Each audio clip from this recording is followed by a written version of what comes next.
Students. Hello everyone, कैसे हैं आप सब।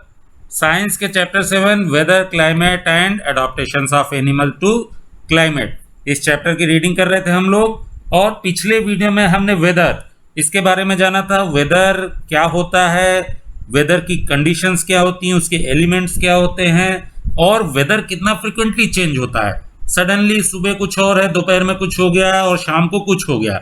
ठीक है, तो वेदर को हम इस तरीके से समझे थे। आज के वीडियो में हम जिस टॉपिक को कवर करेंगे वो क्या है, क्लाइमेट।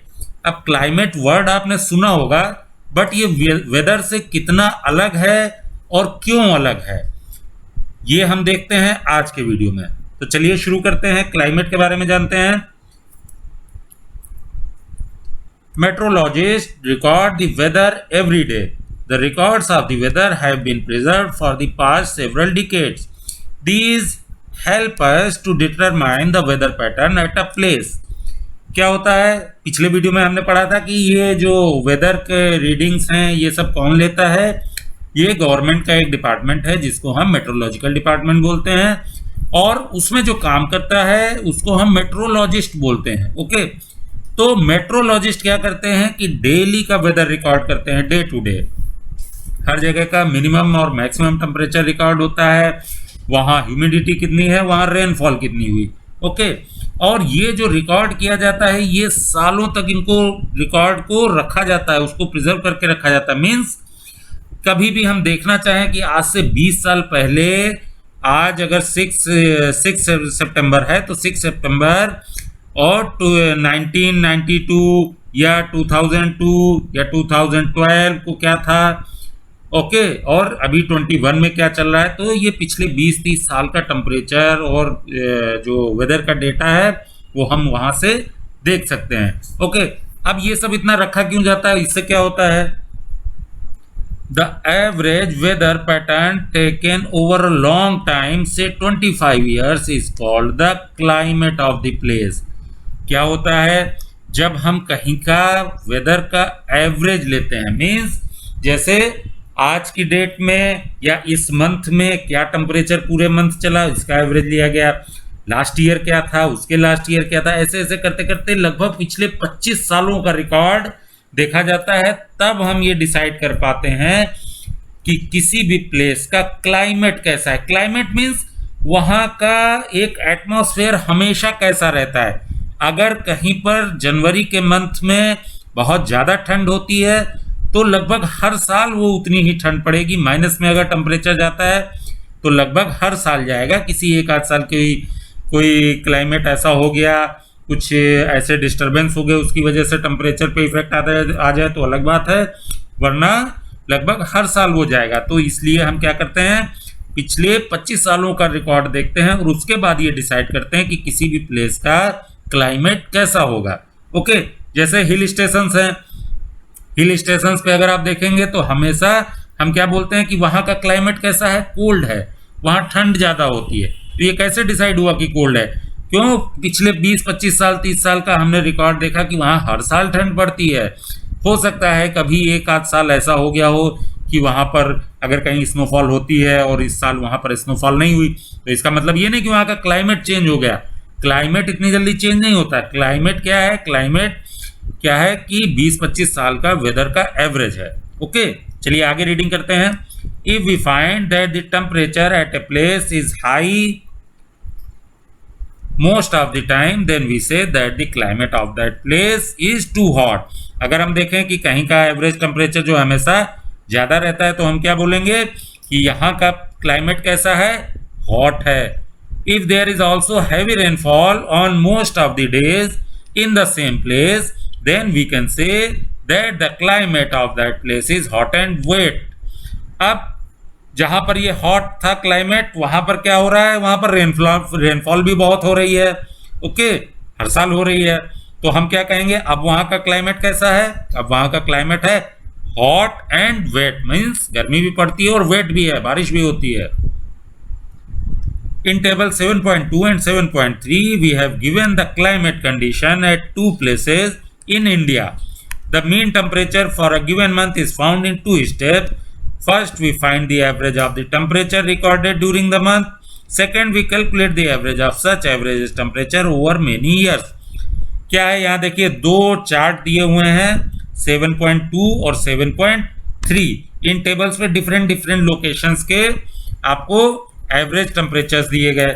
जैसे पहला क्या लिया गया, श्रीनगर जम्मू एंड कश्मीर में। दूसरा कहाँ का लिया गया, केरला का तिरुवनंतपुरम का। अब देखिए एवरेज कैसे निकालते हैं, जैसे जनवरी के मंथ में 31 डेज हैं, 31 डेज हर दिन का टेम्परेचर लिया गया, ओके। और टोटल ये 31 टेम्परेचर जो हैं इनको ऐड किया और 31 से डिवाइड किया, तब आपको क्या पता चल गया कि जनवरी का एवरेज टेम्परेचर क्या था, ओके। अब आपको उस ईयर का, पर्टिकुलर ईयर का, जैन का एवरेज टेम्परेचर पता चल गया।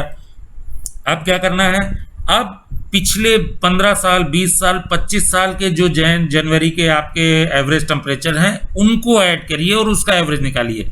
अगर पिछले 15 ईयर्स का आप जनवरी का टेम्परेचर मिलेगा आपको, तो क्या करेंगे, वो सारे टेम्परेचर को ऐड करके फिर 15 से डिवाइड कीजिए, मीन्स आपको एक एवरेज टेम्परेचर मिल गया।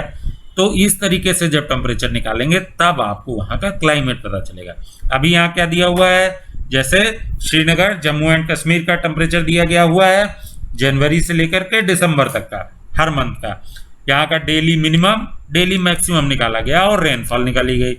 इसी तरीके से फेब का, मार्च का, अप्रैल का, मई, जून, जुलाई, अगस्त, सितंबर, अक्टूबर, नवंबर, दिसंबर, ओके। तो आप देखेंगे कि कुछ मंथ ऐसे हैं जब वहां भी टेम्परेचर थोड़ा ज्यादा रहता है, जैसे ये जून का है, जुलाई का है, अगस्त का है, ओके। इसी तरीके से अगर हम केरला का चार्ट देखें तो यहाँ जनवरी में क्या है, मिनिमम टेम्परेचर भी 22 जा रहा है, ओके।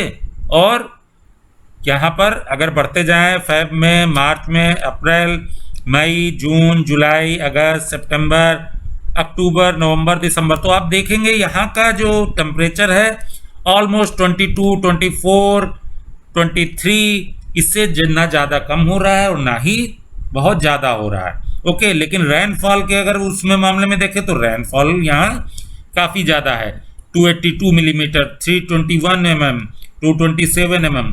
तो ये चार्ट से आपको हर मंथ का एवरेज रेनफॉल और एवरेज टेम्परेचर, डेली का मिनिमम और मैक्सिमम पता चल रहा है। अब इससे हम यहाँ का क्या डिसाइड कर सकते हैं, क्लाइमेट डिसाइड कर सकते हैं कि यहाँ का क्लाइमेट कैसा होगा। That gives the mean temperature. The two places are Srinagar in Jammu and Kashmir and Thiruvananthapuram in Kerala. वो मैंने आपको बता दिया, श्रीनगर जम्मू एंड कश्मीर में है, तिरुवनंतपुरम कहाँ है, केरला वहाँ का लिया गया है। By looking at table 7.2 and 7.3, we can easily see the difference in the climate of Jammu and Kashmir and Kerala. We can see that Kerala is very hot and wet in comparison to Jammu and Kashmir, which has a moderately hot and wet climate for a part of the year. Okay, तो हम क्या देख रहे हैं कि केरला का पूरे साल क्लाइमेट कैसा है, हॉट है और वेट है, in comparison to Jammu and Kashmir which has a moderately hot and wet climate for a part of the year.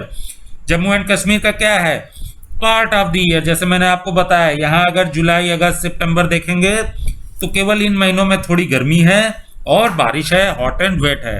बाकी मौसम कैसा है, वहाँ का ठंडा है। तो ऐसा क्लाइमेट वहाँ का कैसा आ गया, वहाँ का क्लाइमेट और केरला का क्लाइमेट एक दूसरे से एकदम चेंज है। Similar data for the western region of India, for example Rajasthan will show that the temperature is high during most part of the year. इसी तरीके से अगर हम इंडिया के वेस्टर्न पार्ट में चले जाएं, राजस्थान का टेम्परेचर उठा के देखें तो क्या देखेंगे आप, पूरे साल वहाँ टेम्परेचर काफ़ी हाई रहता है, okay. But during winter which last only for a few month the temperature is quite low. लेकिन विंटर्स वहाँ क्या है, कुछ महीने के लिए ही है, 2-3 महीने अगर आप देखेंगे तो उनमें थोड़ा सा टेम्परेचर डाउन रहता है। This region receive very little rainfall. This is the typical desert climate, it is hot and dry. यहाँ रेनफॉल भी आप देखेंगे बहुत कम है। तो ये कैसा क्लाइमेट हो गया, एकदम डेजर्ट का क्लाइमेट है। डेजर्ट का क्लाइमेट कैसा है, हॉट एंड ड्राई, गर्म भी है और सूखा भी है, बारिश भी बहुत कम हो रही है। तो ऐसा क्लाइमेट कैसा है, डेजर्ट का। The north eastern India receive rain for a major part of the year, therefore we can say that the climate of the north east is wet. अगर नॉर्थ ईस्ट में चले जाएं आप गुवाहाटी की तरफ का अगर टेम्परेचर देखने लगे तो वहां कैसा है, वहां का आपको रेनफॉल ज्यादा मिलेगी, आपको रेनफॉल का जो ग्राफ है वो काफी ज्यादा मिलेगा। तो वहां का आपका क्लाइमेट कैसे बोल सकते हैं कि नॉर्थ ईस्ट का क्लाइमेट कैसा है, वेट है। ओके, वहां बारिश ज्यादा होती है। तो ये क्लाइमेट और जो वेदर है इसका डिफरेंस आपको बहुत अच्छे से क्लियर हुआ होगा। वेदर क्या है, फ्रिक्वेंटली चेंज हो सकता है, लेकिन क्लाइमेट चेंज नहीं होता है जल्दी। क्लाइमेट चेंज होने में सालों लग सकते हैं। ओके, कहीं अगर रेगिस्तान है, ओके, और आप बोलें कि नहीं अब वहां ठंड पड़ने लगी है, तो ऐसा होने में हो सकता है सैकड़ों साल लग जाएं क्लाइमेट ऐसा चेंज होने में। क्लाइमेट जल्दी चेंज नहीं होता है। और वेदर कैसा है, वेदर बहुत ही फ्रिक्वेंटली चेंज हो सकता है। अभी आप देख रहे हैं बहुत तेज धूप है, आधे घंटे बाद देखें एकदम से काले बादल आ गए, ठंडी हवा चलने लगी, बारिश हो गई। ओके, तो वेदर चेंज हो गया। तो ये तो क्लाइमेट और वेदर के बीच का डिफरेंस था। अब क्लाइमेट पे ही हर जो लिविंग ऑर्गेनिजम्स हैं उनका अडॉप्टेशन डिपेंड करता है क्लाइमेट पे, वेदर पे कभी डिपेंड नहीं करता। ऐसा नहीं है कि कुछ आप जैसे जानते हैं कि बहुत सारे एनिमल्स ऐसे हैं जो हिल एरियाज में होते हैं, उनके क्या होते हैं, बहुत लॉन्ग हेयर्स होते हैं, फर होते हैं, तो वो उस क्लाइमेट में है इसलिए उनका एडॉप्टेशन ऐसा है, बहुत सारे फर हैं। वेदर की वजह से नहीं है। ऐसा नहीं है कि अचानक से वहां धूप निकल आई तो उनके क्या हुआ, फर गायब हो गए, और ठंड पड़ी तो फर आ गया। ऐसा नहीं है, वेदर पे डिपेंड नहीं है एडॉप्टेशन। एडॉप्टेशन किस पे डिपेंड होता है, क्लाइमेट पे। क्यों, क्योंकि क्लाइमेट सालों साल तक चेंज नहीं होता है, और ह्यूमंस का या जितने भी लिविंग ऑर्गेनिजम्स हैं उनका अडॉप्टेशन क्लाइमेट से ही बनता है। ओके, वहीं का हैबिटेट है उनका, उसी हिसाब से अडॉप्टेशन उनके अंदर क्रिएट होता है। तो क्लाइमेट एंड अडॉप्टेशन ये टॉपिक जो है 7.3, इसको हम नेक्स्ट वीडियो में कवर करेंगे और आपको अच्छे से समझाएंगे अडॉप्टेशन क्या है। ओके, मिलेंगे नेक्स्ट वीडियो में। Till then, bye bye friends.